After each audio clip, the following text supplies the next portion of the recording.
Kembali lagi bertemu dalam Suara, Sabtu kita bicara, podcastnya Serenity, Rumah Motivasi dan Inspirasi. Dan di hari Sabtu ini, sebelum kita memulai perbincangan, saya mengucapkan juga selamat Hari Kartini, karena baru saja kemarin kita juga merayakan Hari Kartini. Dan hari ini pun kita merayakan Hari Lebaran, dan selamat Lebaran bagi siapa saja para pendengar, para penonton yang merayakan Lebaran di hari ini. Dan karena semalam juga Hari Kartini, hari ini saya ditemani sama 3 orang perempuan hebat tentunya dari versi cerita mereka masing-masing yang akan berbagi di Sabtu kita bicara kali ini. Nah, saya mau sapa terlebih dahulu dari yang paling dekat dengan saya, yang sudah lama juga saya kenal. Ini kali ini bisa ketemu lagi. Halo Iti, apa kabar? Ibu Dian Kristiani, apa kabar? Baik. Baik ya. Siap. Dari wajah juga udah kelihatan memancarkan aura kebaikan gitu. Oke, dan Kak Ita apa kabar Kak Ita? Baik. Baik juga ya. Terakhir kita juga ngobrol bareng ya. Dan hari ini kita juga ngobrol lagi. Nah ini juga teman lama. Kalau aku dengan teman. Apa kabar Pendeta? Kabar baik. Kabar baik. Ada Pendeta Rusmalia Barus di sini juga. Nah, jadi hari ini kita bicara tentang minat dan bakat anak. Nah, ini salah satu hal yang concern sebenarnya terus dibicarakan di Serenity ya Kak. Dan dukung perkembangan, wujudkan mimpinya. Ini menjadi sebuah catatan tema bagi kita. Bagaimana nanti obrolan ini juga akan bercerita tentang pengalamannya masing-masing dan bagaimana mereka dari ketiga pembicara ini akan bercerita tentang apa yang mereka hadapi ketika mereka bicara tentang minat dan bakat anak. Oke, baik. Jadi yang pertama sekali, karena di sini ada seorang psikolog, kita langsung saja ke gadis muda yang satu ini. Kak, pertanyaan pertama, apa itu minat dan bakat? Umum sebenarnya orang udah ngerti ya, tapi kita jelaskan lagi supaya pemahamannya sama. Kalau minat itu adalah sesuatu yang disukai. Oke. Misalnya dia senang musik, gitu ya, dia senang masak. Kalau bakat itu sesuatu yang dia bawa dan dia berkompetensi untuk melakukannya, dan kalau dilatih biasanya dia akan makin berkembang. Oke. Jadi kalau minat itu sesuatu yang dipelajari dan seseorang memang senang, gitu ya, dia memang senang.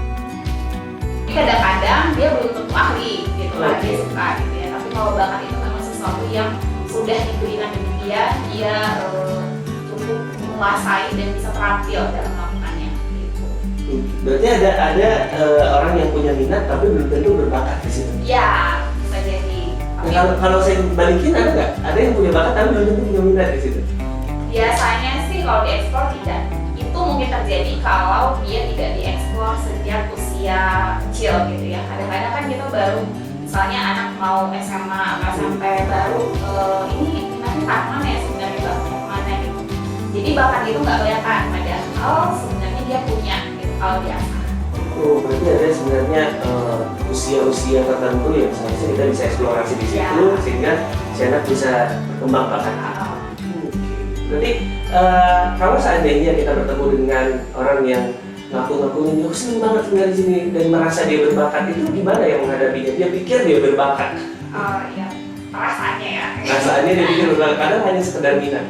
Nah biasanya itu akan kita lihat ada tes minat bakat ya namanya. Tapi biasanya tes minat bakat itu dilakukan di usia remaja, karena kalau minat dan bakat itu berdasarkan teori perkembangan, dia akan berkembang terus. Jadi bisa jadi misalnya Deva dulu waktu kecil cita-citanya jadi apa? Cita-citanya jadi pilot. Pilot, sekarang jadi apa? Jadi banker. Jadi Banker benar-benar saya jadi nge-host. ya, ada minat, ada bakatnya yang mungkin berkembang seiring dengan pengalaman, seiring dengan informasi yang didapat dari lingkungan gitu. Nah, itu mungkin kelihatan dari kecil sebenarnya. Kenapa anak kecil ditanya kalau bisa mau jadi apa? Dokter. Kenapa? Dari TV. Mungkin dia pernah lihat orang tuanya mungkin atau saudaranya gitu ya. Nah, itu informasi yang didapat. Pengalaman tentang pengembangan minat bakat itu sebenarnya sudah dimulai sejak usia dini. Jadi 3-6 tahun sebenarnya kita udah bisa mengenali, misalnya kalau anak-anak itu pengembangan awal profesi. Misalnya kalau dokter itu bawa apa ya, misalnya kenapa anak-anak TK dibawanya ke pemadam kebakaran, mengenal gitu, supaya mereka tahu mereka senang yang mana gitu. Ada juga yang bakatnya misalnya musik, suka nyanyi, diikutkan lomba gitu.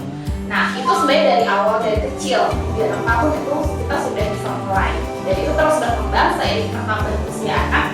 Sebelumnya kita pernah bahas, makin besar anak, proses berpikirnya makin baik, kita bisa kasih penjelasan lebih kompleks. Jadi misalnya gambaran tentang pekerjaan yang tadi cuma mengenalin tentang alat-alat yang dia pegang gitu ya, sekarang menjelaskan apa sih pekerjaan itu gitu. Nanti kalau SMP mungkin udah ke level yang di budaya kita misalnya ya, kalau jadi dokter itu kayak lebih keren ya daripada guru. Nah itu udah masuk nilai-nilai kayak gitu karena cara berpikirnya juga udah lebih kompleks gitu. Nah itu semua dimulai dan berkembang terus sampai nanti kita dewasa. Nah biasanya di remaja, di SMP misalnya mau IPA atau IPS ya gitu, dia akan kelihatan bakatnya dia ini suka hitungan misalnya, dia senang misalnya kalau nggak pakai kalkulator dia bisa langsung cepat gitu. Terus dia suka juga memang belajar yang dia sendiri, dia senang dengan itu gitu, bakatnya bisa dikembangkan dengan itu gitu. Tapi kalau misalnya itu nggak kita lihat dari kecil, itu bisa terpendam. Ada yang senang bahasa misalnya, memang dia bakat menulis, kalau baca itu dia bisa langsung paham intinya. Karena ada orang yang kalau baca ditanya intinya apa, dia nggak bisa jelasin gitu. Ada orang yang dia bisa mengekspresikan cerita tentang apa yang dia dengar itu dengan sangat baik. Nah bisa jadi bakatnya memang di bahasa gitu. Dan itu diasah gitu. Bukan menunggu dia beranjak remaja atau dewasa, tapi dari kecil kita udah lihat gitu. Jadi kalau ada yang ngerasa kayaknya aku senang deh ini, nah itu harus di-cross-check.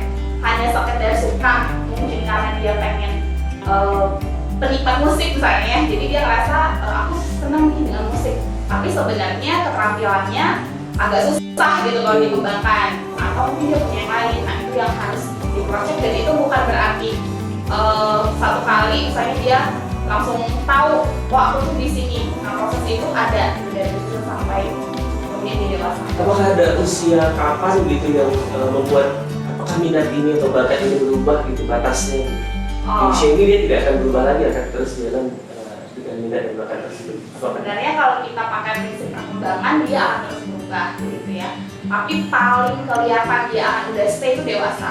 Kalau remaja itu sangat mungkin sebenarnya berubah. Jadi misalnya udah SMA mau kelas 3, dia cita-citanya pengen masuk jadi teknisi, jadi dia pengen teknik gitu. Tapi mungkin ada sesuatu yang terjadi terus dia kayaknya enggak ya, saya mau gitu ya. Itu kan bisa jadi berubah gitu. Nah itu masih sangat mungkin karena tadi minat dan bakat itu sangat dipengaruhi oleh kitanya, apa yang kita punya. Bakat itu kan tadi apa yang kita punya, lalu bagaimana lingkungan memfasilitasi, karena akan selalu berkaitan sama pengalaman, kesempatan, informasi gitu. Jadi kalau nggak ada itu dia nggak berkembang gitu, jadinya nggak tahu. Makanya banyak yang kuliah misalnya merasa salah jurusan. Iya benar, itu yang sering terjadi gitu. Apakah ada self identify yang bisa dilakukan gitu sama orang-orang? Kalau tadi kan ada memang tes minat dan bakat, itu kan berarti dari luar ya. Iya. Nah, ketika kita bisa nggak mengidentifikasi secara mandiri gitu, ada nggak yang bisa dilakukan?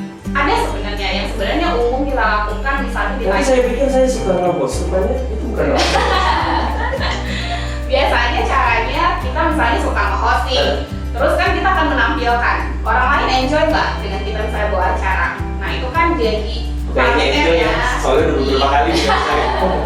Jadi kalau misalnya proses itu dikonfirmasi oleh lingkungan, oh iya benar kita seneng nih misalnya kalau Andeva jadi MC Diana gitu misalnya, berarti memang berminat dan berbakat di situ gitu, dan itu terasa oleh lingkungan. Kalau misalnya aku minat di musik, tapi diajarin 10 kali juga aku nggak bisa gitu. Nah itu kan perlu emang betul atau hanya suka aja gitu, bukan bakatnya di situ gitu. Kan nggak salah juga kan orang hobi walaupun dia nggak berbakat di situ, dan itu banyak kan. Berarti ada ya usianya kalau dikatakan dewasa itu biasanya udah stay di situ ya gitu. Iya, biasanya aja. Kalau misalnya dia udah jadi banker nih, terus jadi kayaknya lebih asik dengan pengusaha gitu misalnya, itu bisa jadi. Tapi kan balik lagi itu tergantung apa yang terjadi dengan pengalamannya gitu kan. Jangan-jangan memang dulu pilihan bankernya bukan karena minat dan bakatnya, tapi karena keharusan misalnya. Ketika dia mencari, oh kayaknya lebih senang bagian pengusaha yang sesuai minat bakatnya, dia akhirnya memilih melepas bankernya ke pengusaha. Nah itu kan bisa terjadi, jadi harus di cross check dari pengalaman itu. Jadi bukan oh kalau dia udah usia segini kita udah bisa langsung lihat nih gitu, enggak otomatis gitu. Jadi harus dilihat lagi secara keseluruhan prosesnya kayak apa, apalagi kalau di anak dan remaja. Kalau anak justru kita biasanya bilang nggak minat bakat, tapi lebih ke pengembangan dirinya, eksplorasinya, potensinya gitu. Karena kemungkinan berubahnya sangat besar sekali. Ya, dan justru kan anak itu sebenarnya usia dimana kita yang memberi kesempatan kan, gitu. Lingkungannya yang harus aktif memberikan. Kalau anak misalnya dia sering nanya, nah itu gambaran dimana dia mulai mencari tahu tentang apa yang ada di lingkungan. Jadi kalau anak nanya tentang banyak pekerjaan, tujuannya apa gitu ya, dia nanya tentang kalau jadi penyanyi itu sih kayak apa ya, YouTuber itu kayak apa. Nah itu proses dia sedang mencari tahu, dia senang mana. Informasi, jadi jangan dijawab, jangan pertanyaan. Iya. Satu hal yang sering sekali terjadi juga, apakah peranan orang tua cukup besar ketika membentuk minat dan bakat anak? Sangat. Sebelumnya kita pernah bahas juga ya sama Adit katalog perkembangan individu khususnya anak itu. Bisa nggak bakat itu diarahin? Karena kan orang tuanya pengen anaknya di sini, akhirnya dia depan ngarahin anaknya untuk jadi seperti itu. Artinya arahan orang tua jadi bakatnya anak gitu. Balik lagi tadi ke pengertiannya, karena bakat itu adalah bawaan, artinya sebelum dia dibentuk sama orang tuanya dia udah bawa bakat itu ya, pemberian gitu. Jadi sebenarnya kalau bakat itu berubah sesuai dengan arahan orang tuanya, bisa jadi sebenarnya enggak, apakah dia kemudian bisa terbentuk jadi ahli dalam sesuatu karena arahan orang tua bisa. Tapi kalau bakat bawaannya, karena tadi itu sifatnya bawaan, berarti kan sebenarnya dia udah punya dari potensi itu. Jadi ketika orang tuanya, misalnya orang tuanya jago musik, terus karena dia pengen juga anaknya begitu, diarahkan. Nah sebenarnya anaknya punya bakat juga tuh. Nah itu bisa jadi gitu ya, jadi saling mendukung. Tapi kalau misalnya yang banyak terjadi dengan pertanyaan Deva ini, misalnya anak yang sebenarnya nggak suka IPA, tapi karena orang tuanya di bidang IPA, dia pengen harus ke sana gitu. Jadi dari kecil diarahin. Bisa anak ini ngikutin? Bisa. Tapi apakah optimal? Nah itu pertanyaannya. Jangan-jangan kalau dia masuk sastra, masuk bahasa, dia bisa hilang, ya? Ya, dia bisa berprestasi gitu. Tapi kalau di IPA bisa, tapi biasa-biasa aja gitu. Karena aku udah nanya-nanya soal orang tua, udah nanya soal keluarga, kita mau move. Ya. Kita mau move ke itu. Kita tahu bahwa dia juga seorang ibu yang sudah sukses membesarkan anaknya. Di pengalaman waktu kecil, kalau sekarang kan nggak cerita soal minat dan bakat anak ya, Bu ya, karena anaknya sudah bercerita tentang minat dan bakat anaknya lagi gitu ya. Dan gimana dulu pengalamannya, karena minim informasi juga tentunya beberapa tahun yang lalu, tidak seperti sekarang. Bagaimana Ibu Kristiani melihat anak-anak tumbuh dengan minat dan bakatnya? Pernah nggak punya perasaan, aku nggak pengen loh anakku jadi ini, jadi yang mereka sekarang itu? Ya, makasih. Pengalaman kami dalam mengarahkan bakat anak, sebenarnya dari kecil mereka itu saya belum melihat, kami belum melihat ada nggak bakatnya atau minatnya. Tapi sebelum kami melihat ada bakat minatnya, ada 3 hal yang kami harus mereka kuasai, yaitu apa? Baca, terus bahasa Inggris, dan bermain musik. Jadi saya setuju dengan apa yang dibilang Ibu Ica tadi, bahwa lingkungan memfasilitasi. Jadi dari kecil kami itu memfasilitasi guru bahasa Inggris yang mereka dari sejak SD kelas 1 gurunya kami sudah datangkan ke rumah sampai tamat SMA. Dan mereka tiga-tiga, anak saya 3, tiga-tiga kami tidak izinkan keluar dari Kabar Jahe untuk menempuh SMA. Kenapa? Karena kami merasa bahwa pendidikan di keluarga itu sangat menentukan keberhasilannya di masa depan. Karena kami melihat bahwa kalau seandainya anak SMP dia akan keluar, mungkin pendidikan kami yang sesungguhnya di tengah-tengah keluarga minim. Melewatkan justru Melewatkan.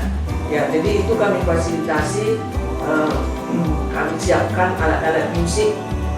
Di situ juga kami belum lihat ada sebenarnya minat bakatnya.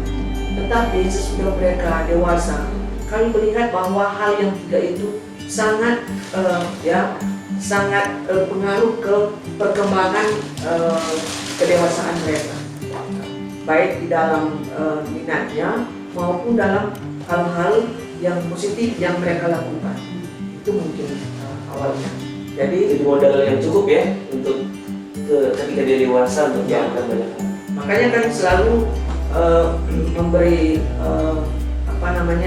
dorongan kepada anak-anak bahwa membaca itu penting.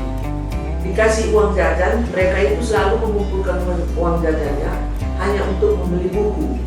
Ya, jadi tiga-tiga mereka kalau sudah membaca, satu di ujung kamar tamu, satu di ruang belajar, satu di kamar tidur, semua yang membaca.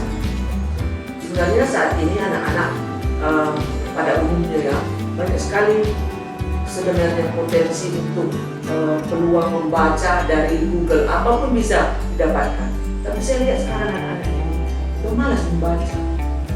malas membaca dari buku, hanya mau ya melihat artikel-artikel yang sifatnya cuma sedikit begitu kira-kira.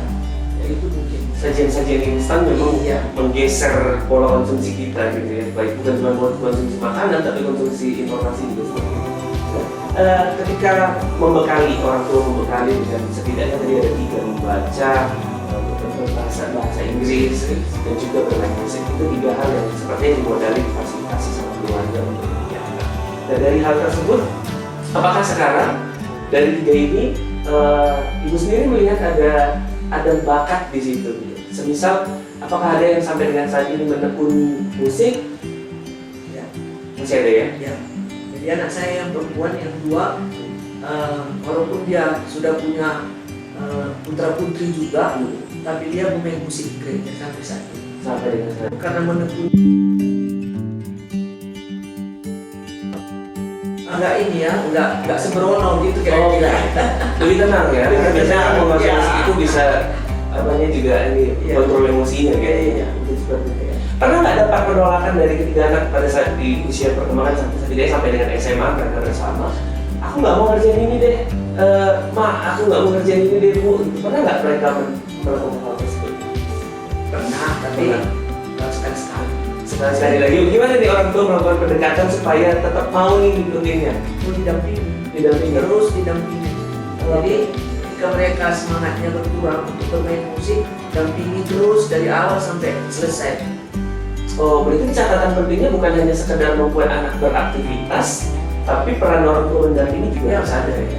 Karena kan sekarang nih, karena sibuk ayah dan ibunya, udah anaknya dibikin les ini dan itu, dan anaknya terjaga sama orang dewasa.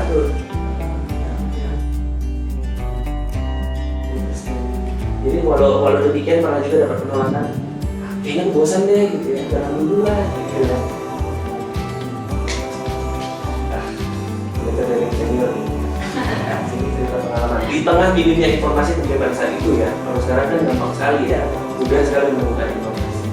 Kita mau pindah juga ini ke, kalau tadi secara general kita bicara minat dan bakat, ada 3 pengalaman seorang ibu membesarkan 3 orang anaknya.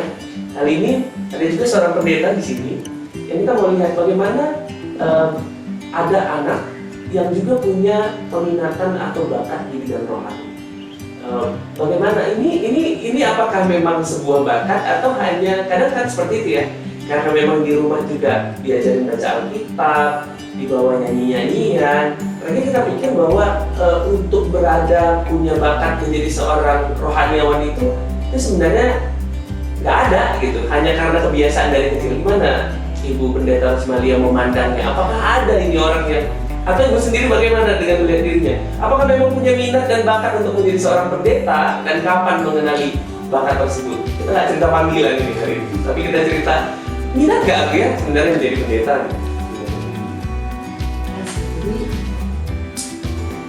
Saya sih dulu sebenarnya pengennya mau jadi kuliah hukum. Ya.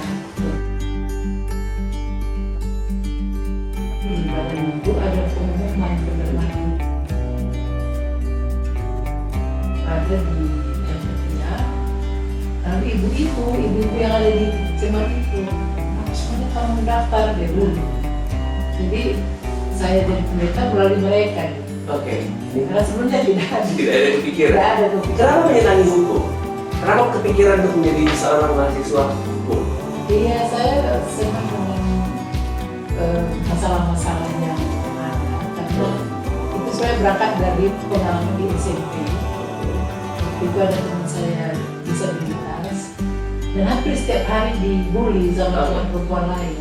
Dia perempuan, tapi ada teman lain yang selalu panggil dia Pak Bingkang, Pak Bingkang itu laki-laki. Ya, dia saat ini suka sekali mengganggu dia Pak Bingkang, dan nggak ada yang berani melawan gitu, nggak ada yang berani melawan yang ngejek ini. Kasihan dia yang bisa kita sih. Mudah-mudahan masih hidup ya sekarang. Nggak tahu penonton. Diejek lalu gitu ya. Nah, ada saya sesudah dengan apa yang saya alami bahwa yang bakat saya pikir tadi kita sudah sampaikan, saya bakat juga membaca, menulis. Dulu sampai saya masuk ke tulis puisi, kirim ke si. Itu beberapa kali mereka keluarkan. Kan, jadi senang gitu. Tapi untuk pendeta tadi istilahnya panggilan, tapi di Alkitab itu ada 3 hal sebenarnya. Bakat, talenta juga disebut, dan karunia. Di karunia inilah yang salah satu bernubuat. Jadi kalau karunia itu yang di atas saja lah, yang mau kasih kesehatan. Ada berbuat, ada karunia untuk mendoakan, nah seperti itu. Jadi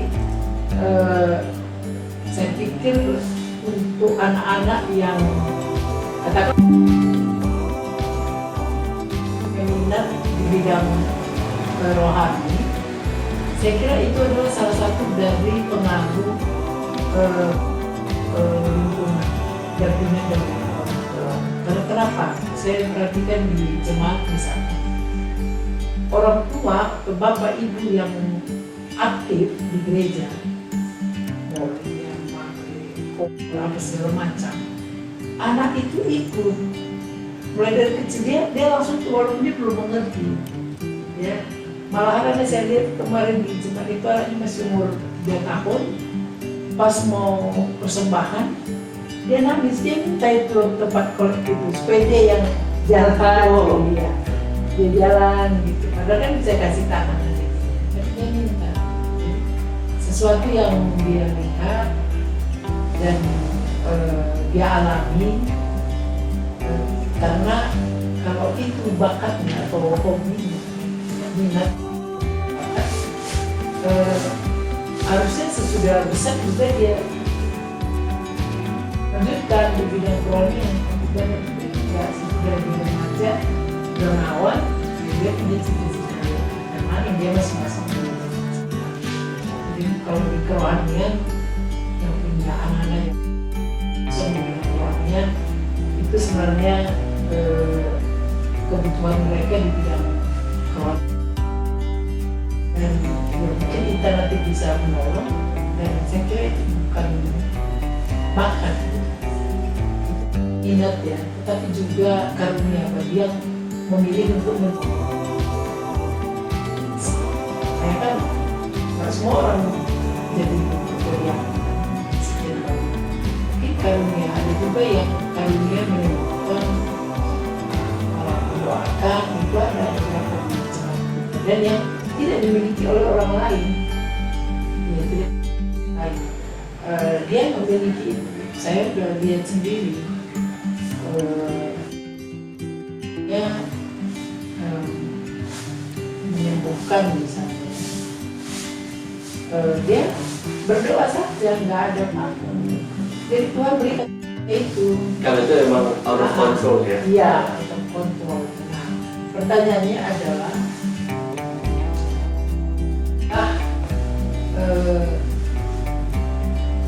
kewajiban atau apakah sesuatu yang penting pada saat ini di tengah-tengah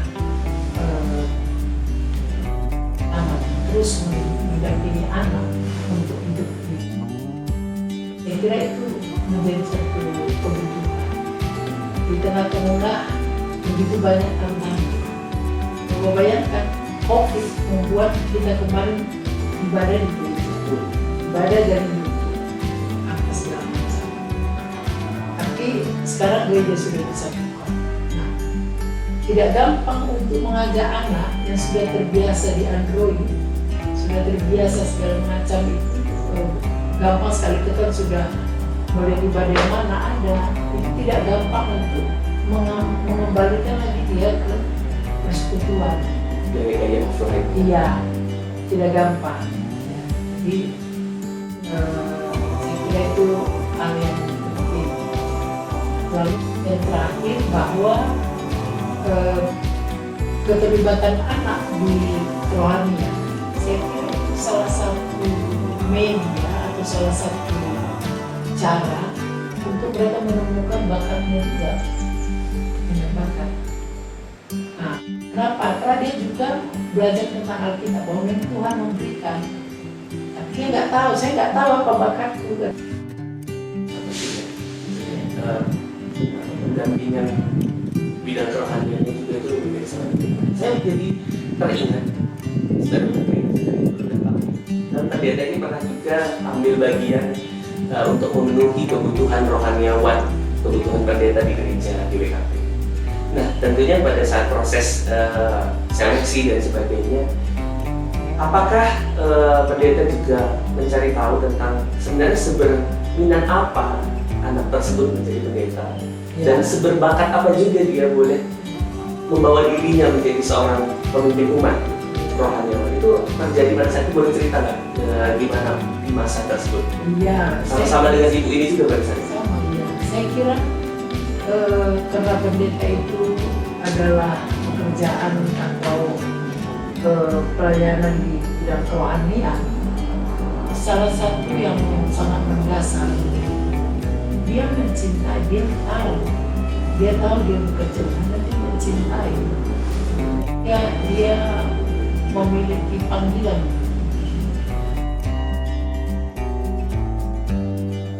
Tadi pelayan untuk menjadi gembala jemaat. Sebab itu pendeta, untuk menjadi pendeta itu tidak dapat di kampus. Kamu mau S1, S2, S3 tidak akan mendapat itu aspek ilmiah di kampus. Tetapi untuk menjadi pendeta itu hanya ada di gereja. Itu erat kaitannya dengan panggilannya, dengan keterpanggilan untuk melayani orang banyak, dan itu berarti mengabaikan ikatan-ikatan keluarga, ikatan-ikatan teman-teman dan sebagainya. Jadi waktu seleksi masuk, ya memang rata-rata anak-anak bilang panggilan, tapi ketika ditanya lebih dalam, nanti kita bisa dapat benar panggilan. Berarti ada sejumlah pertanyaan yang bisa menentukan ya. Di awal pasti semua panggilan. Tapi nanti kalau kita sudah tanya, teman-teman lain juga dari bidang-bidang lain bertanya, kenapa? Ini sebenarnya yang menjadi kita supaya bisa bekerja. Paling sulit, ya artinya dia berarti melihat pendeta itu lebih rendah dari lain, yang lain sulit, kalau ini aja itu akan biasa kali langsung tidak mungkin dia seperti itu. Apalagi kalau dia di situ mengharapkan bukankah itu boleh, tapi kalau dia melihat itu sebagai pekerjaan, dan disebut gaji, bukan investasi. Kami tidak sejahtera atau belanja, pasti bisa belanja pendeta. Nah, belanjanya gitu. Siap nggak dia dengan mental seperti itu? Siap nggak dia dengan berbau dengan perubahan? Karena kadang-kadang waktu seleksi itu, anak-anak ini mungkin pintar menjawab, ya bagus, semua bagus kan, kita nggak mungkin bisa menangkap apa yang di alam bawah sadarnya kan. Jadi dia tembus, masuk, kemudian tamat. Nah persoalannya ketika di Vikaris, jadi Vikaris sudah berhadapan dengan jemaat, ya di situ kelihatan. Misalnya dia jemaat setiap minggu pulang ke orang tuanya, kemudian dia melakukan pelayanan itu rutinitas. Ada di dia. Jadi dia nggak lihat, misalnya saya selalu bilang sama Adia, kalau di desa kan ada jambore itu, kalian duduk aja di jambore itu sore-sore, lihat ada apa? Ada nenek-nenek jual sayur, ada anak-anak lari-lari. Ya, pikirkan, muncul nanti ide program apa yang kamu lakukan. Ya, nggak ada program, PJJ udah, saya mau udah, semua udah kan nggak apa-apa kalau itu bedanya dengan kalau dia lihat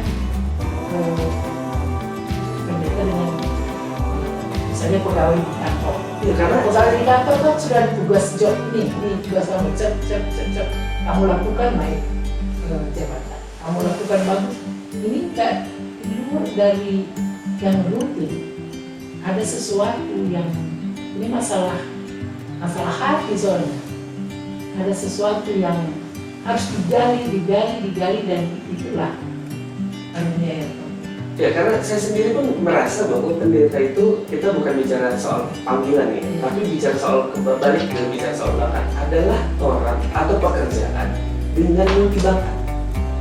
Kalau dulu ya kita cerita misalnya pada saat zaman Cedric aja, ada yang bukan hanya dia berkhotbah, tapi dia juga bisa punya kemampuan mengobati. Ada yang dulu kemampuan mengajar untuk makanya sekolah. Ditambah lagi dia bisa bikin lagu, ngajar kor dan sebagainya. Dia kan berarti kan multi ya gitu. Bukan hanya satu bakat saja, tapi ternyata ini pekerjaan dengan multi bakat yang di bidang rohani yang satu ini. Contoh tetap pekerjaan kami memang menuntut untuk banyak belajar tentang aspek masyarakat dan tidak harus expert di bidang itu. Apakah itu lebih bakat atau memang minat yang harus? Karena lapangan pekerjaan kita seperti itu, bukan misalnya orang yang bekerja seperti Andepa, uang lah kan, dibangun uang aja, nggak ada yang lain. Ya. Kalau pendeta udah jelas bahwa dia berhadapan dengan banyak jemaat yang ada petani, ada pedagang. Minimal, tidak harus ekspert, minimal dia mengerti, bisa memanage orang lain. Misalnya kor, saya nggak pandainya, tapi saya tahu bahwa itu kebutuhan jemaat. Ayo kamu lakukan. Artinya dia memberikan ruang bagi jemaat untuk itu berjalan.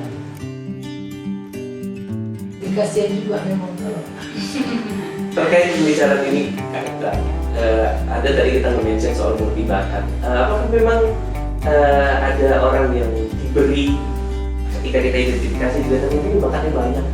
Apakah dia memang seperti itu? Ya, bakat itu kalau kita lihat pengertiannya tadi bisa jadi memang lebih dari satu. Ada orang bakat musik, dia bakat mengajar juga misalnya. Hanya tadi menarik ya pernyataan Deva, karena memang yang kita lihat adalah ini kan pendeta profesi ya, sama kayak ada guru, ada dokter, ada banker, ada pengusaha gitu. Nah di dalam psikologi itu ada minat dan bakat itu akan dikelompokkan berdasarkan kepribadian seseorang. Jadi saya tadi kebayangnya ketika bicara soal pekerjaan seorang pendeta, maka paling tidak dia punya minat dan bakat ke arah pelayanan. Nah itu ada minat untuk gitu, melayani orang lain. Misalnya contohnya biasanya perawat, dokter, guru gitu ya, yang memang dia melayani orang. Jadi dia nggak akan stres kalau orang banyak komplain misalnya. Dia nggak akan stres kalau dia memang harus selalu memberikan bantuan gitu, karena memang tuntutan pekerjaannya begitu gitu. Karena dia punya minat dan bakat ke area itu, dia nggak masalah. Maka dia akan memproses cara berpikirnya, gimana caranya tuntutan pekerjaan ini saya penuhi gitu. Beda kalau misalnya orang tidak punya minat dan tidak punya bakat, dia akan stres ke arah kalau dia selalu harus berinteraksi dengan orang lain, memberikan pelayanan misalnya gitu. Karena ada orang yang minat bakatnya individualis, misalnya teknisi, teknik mesin. Jadi memang senangnya sendiri gitu.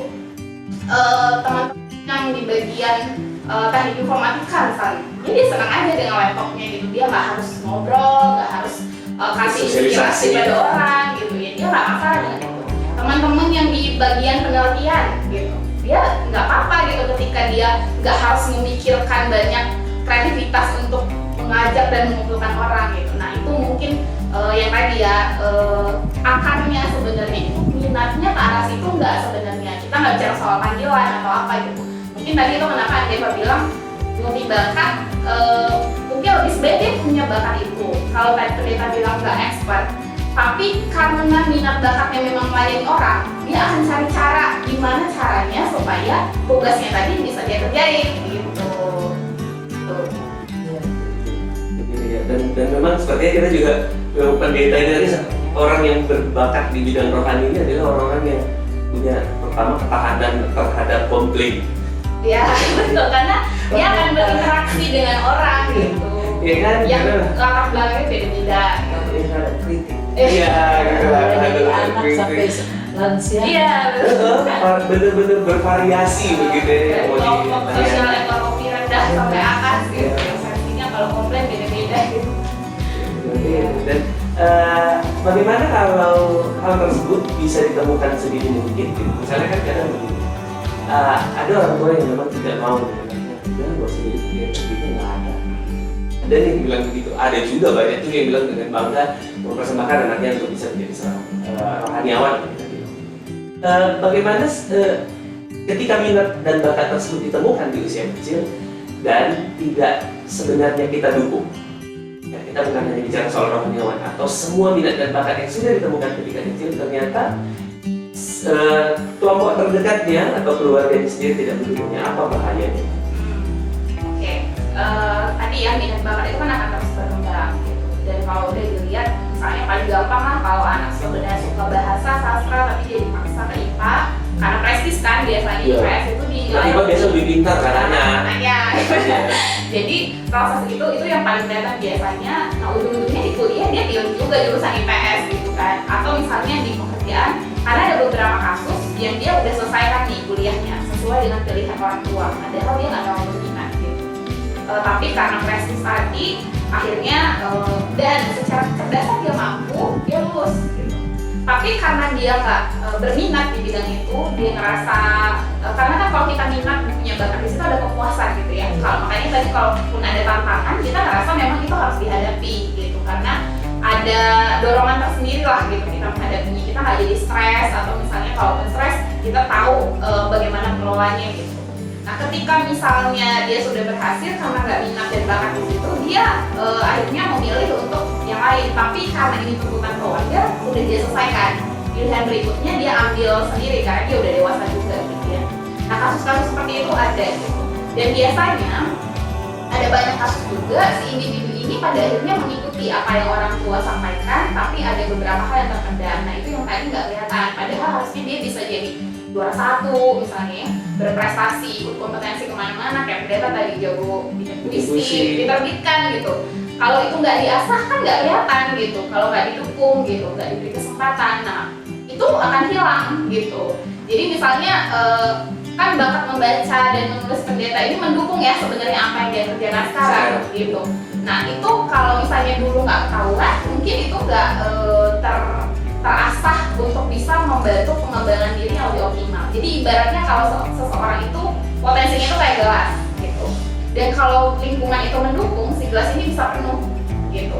Tapi kalau lingkungan nggak mendukung, si isi gelasnya ini mungkin hanya seperempat, setengah gitu. Sayang, potensinya ada yang nggak kepake gitu. Jadi dia sebenarnya bisa mencapai, dia tetap kelihatan sukses, dia bisa mandiri gitu. Tapi nggak penuh, gelasnya itu nggak penuh gitu. Ya, optimal ya itu gitu. Jadi aku mau cerita flashback nih sedikit sama Bungkus dari cerita ini. Tadi dibilang bahwa sampai dengan SMA harus ada di kamar jahit. Itu jadi sebuah ketetapan orang tua kepada anak. Pada saat mereka menentukan jurusan kuliah, peranan orang tua di situ boleh nggak diceritakan? Diskusinya seperti apa? Apakah orang tua ada penolakan jangan pilih ini dong gitu? Dan jadi anak-anak kami nggak pernah memaksa karena mereka mau, itu kami arahkan. Tetapi ketika mereka mengambil jurusan untuk salah satu universitas, ya udah mereka aja. Kebetulan anak saya memang satu yang IPA, dua yang IPS. Lalu mungkin saya bisa ceritakan anak saya yang satu yang IPS yang paling besar itu, kami mengharapkan dia sama dengan bapaknya menjadi dokter. Ada harapan itu ya? Ada harapan itu. Tetapi sesuai dengan minat bakatnya, sebenarnya dia nggak punya potensi di situ. Akhirnya kami nggak mengarahkan lagi, terserah mengambil apa. Ternyata dia ambil yang untuk S1 akuntan, dia dapat di USU.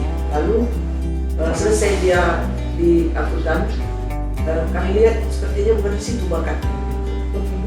Padahal sudah selesai. Sudah selesai.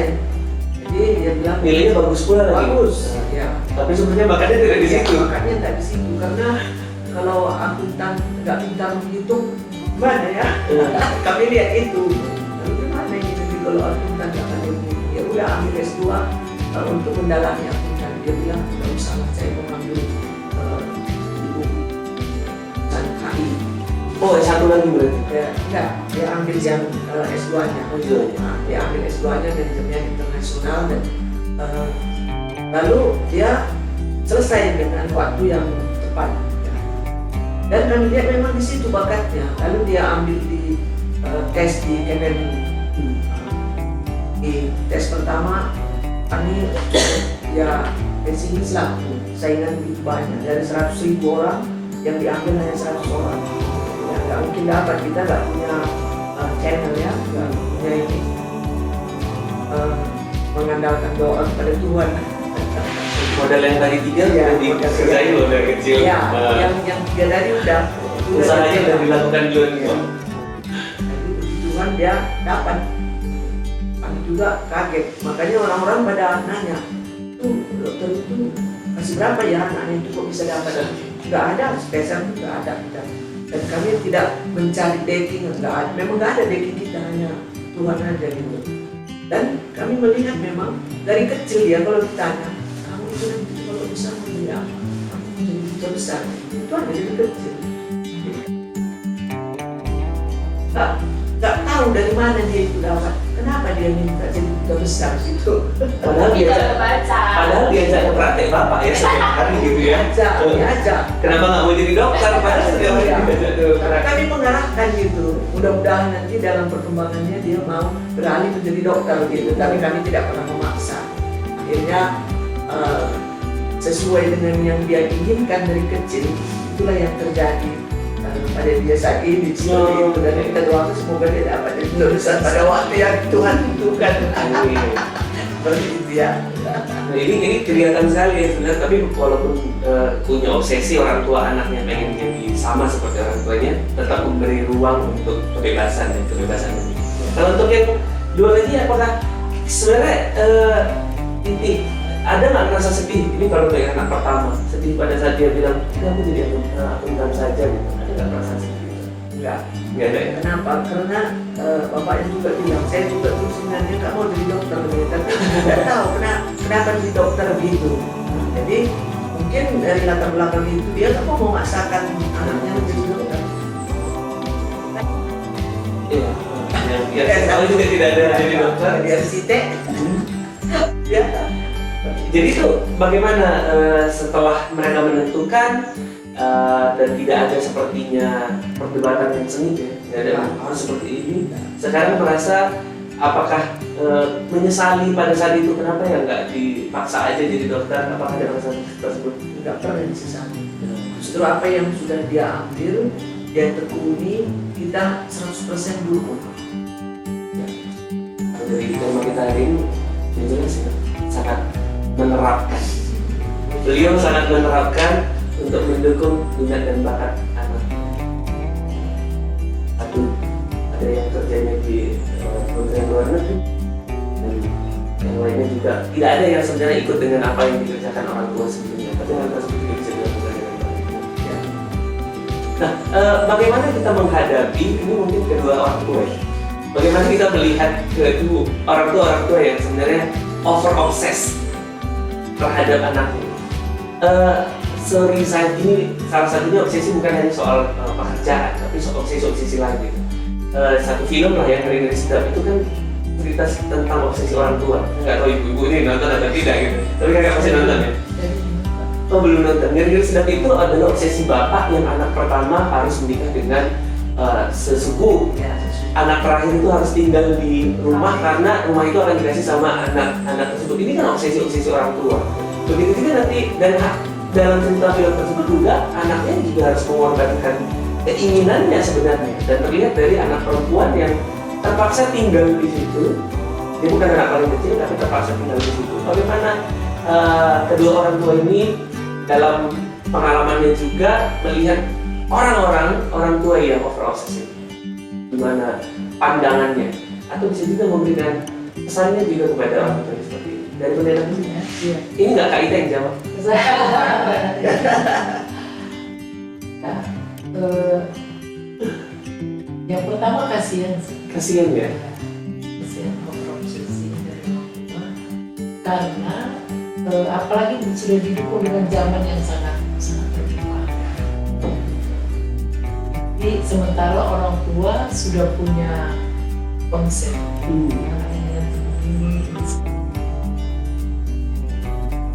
ada sesuatu yang hilang di antara obsesi orang tua dan harapan anak misalnya, yaitu itu yang saya lihat banyak orang tua mengalami sedikit ketika obsesinya itu dia tidak sampaikan secara komunikatif. Dia hanya bilang pokoknya siapa nanti yang terus berusaha bapak. Iya, itu sering sekali disampaikan. Siapa? Terus kan gak mungkin saya suruh anak. Ya, jadi kamu di apa aja ya, kuliah di jurusan bisnis atau apa harusnya kalau kita lihat harusnya jadikan itu menjadi persoalan bersama bapak anak. Ya, siapa tahu nanti lebih dari yang bisa orang tua anak bisa. Misalnya ada usaha, katakanlah dia punya toko usaha, bagaimana itu diletakkan menjadi persoalan bersama dia. Jadi jangan langsung mengkop anak harus jurusan ini itu jurusan ini. Ya saya lihat jadi kasihan ya orang tua yang overobsesi. Kemudian anak, dari aspek anak merasa yang tidak mau mengikuti obsesi. Anak merasa bahwa dia juga berhak untuk menentukan masa depan dia. Dia berhak menentukan pilihan. Kita harusnya dipertemukan. Persoalannya di kita orang kampung. Relasi orang tua dengan anak tidak seperti ibu ini kalau bapak. Ya. Boleh dilihat ke semua orang kampung, relasi orang tua dan anak, khususnya di pedesaan, tidak akrab. Ada memang nanti yang akrab, tapi ya, mau kemana dia, pokoknya ikut aja lah. Tidak ada semacam persiapan atau orang tua kira-kira nanti bagaimana. Diskusinya nggak ada. Mengalir aja, semua mengalir. Sementara anak bertemu dengan komunitasnya, para mahasiswa-mahasiswa yang masing-masing juga memiliki obsesi juga. Memiliki obsesi. Seperti di awal informasi banyak yang bisa terima gitu. Iya. Saya kan lama tinggal di desa. Seandainya bisa dijembatani antara obsesi orang tua, saya yakin banyak pemuda yang mau pulang ke desa untuk membangun. Itu kan sekarang sulit kali cari pekerjaan. Ya. Sulit. Dengan konsep dia tentu. Jadi desa itu dijadikan kota dengan konsep dia. Konsep dia apa yang dia bisa lakukan di desa itu misalnya. Jadi semua sekarang sudah pergi semua ke kota kosong desa, sementara di kota juga dia belum dapat pekerjaan. Satu contoh yang kecil aja. TK waktu itu ada beberapa yang ingin merantau, bekerja dan sebagainya. Lalu saya bilang, boleh di basic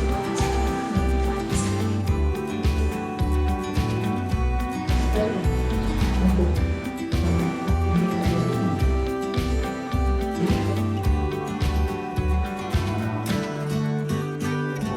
lapangan kerja beliau. Sementara pergi ke Jakarta belum ada bekal gitu. Seperti itu. Nah, ketika diajak berbicara satu desa itu berapa anak, banyak sekali. 50 jadi pegang sudah bagus anak-anak ini. Ternyata nggak lama sesudah itu ada masuk SD itu harus melalui beberapa tahun lalu wajib. Itu aja yang orang tua punya obsesi banget. Aku pikir itu wajar lah dia punya obsesi anaknya diluluskan bekerja. Kan mengkomunikasikan dan bagaimana dari sejak ini jadi kan jadi ini kan mencuri. Saya tidak ada bakat jadi dokter.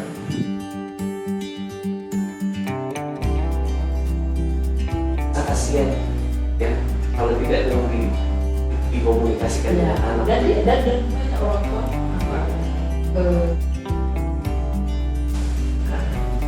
oleh dirinya sendiri. Tapi bila dia pergi anak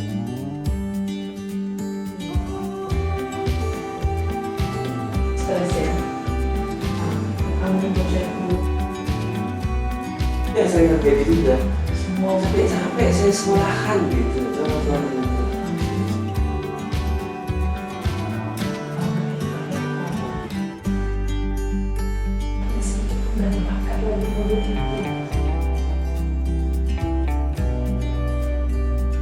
Bisa saja kan kalau anak muda sekarang banyak yang bisa dilakukan. Ya harus dia yang bertahan. Yang itu yang maksud saya ini dipasang. Kalau ibu saat ini gimana melihatnya? Karena ibu tadi kan kita ngelihatnya nggak memaksakan. Punya obsesi, iya punya obsesi, tapi tidak memaksakan dilihat anaknya. Melihat justru orang tua yang seperti itu atau pernah bertemu, ada punya pengalaman dengan model orang tua yang terobsesi ini tadi, bisa disampaikan pada saat itu. Ya mungkin ada kita flashback dulu tentang saya gitu ya. Saya dulu sebenarnya karena saya dibesarkan di Kabanjaya itu dan begitu merit sebenarnya saya nggak mau balik ke Kabanjaya gitu. Kemana kek pokoknya nggak balik ke Kabanjaya gitu. Itu lagi. Iya gitu. Mungkin karena dari kecil udah besar di situ mau cari pengalaman di luar gitu. Jadi ketika kami balik ke Kabanjaya itu karena permintaan orang tua untuk apa yang dibilang kita harus melihat tadi. Berarti itu obsesi orang tua ya, karena dia punya klinik. Lalu siapa nanti yang meneruskan klinik ini? Karena kamu aja yang suami dokter bisa meneruskan klinik. Saya sebenarnya bergumul, artinya ngapain saya balik ke Kabanjaya? Kalian meneruskan tutup, itu kan bisa, itu aja. Tapi orang tua itu pikirannya nggak sama dengan kita. Dan mereka selalu yang memberi yang janganlah kepada saya. Baliklah, janganlah kalian dibuat dari Kabanjaya. Akhirnya kita cerita kembali ke Kabanjaya. Dan pergumulan ya, walaupun dari dulunya saya tinggal di Kabanjaya itu sesudah berapa tahun saya tinggalkan berbeda dengan sebelumnya saya tinggal di sana. Lalu dengan orang tua terus menata poliklinik yang sudah diserahkan ke kami seperti itu. Dan anak-anak saya walaupun dia melihat bagaimana pergumulan kami orang tua dalam mempertahankan klinik yang walaupun kecil-kecilan, tapi sepertinya dia nggak tumbuh bakatnya untuk ke situ. Dan seperti yang saya sebutkan tadi, kami nggak mau memaksakan. Memang saya juga punya obsesi terhadap anak saya ini, mudah-mudahan ada yang bisa meneruskan, tapi tidak memaksa.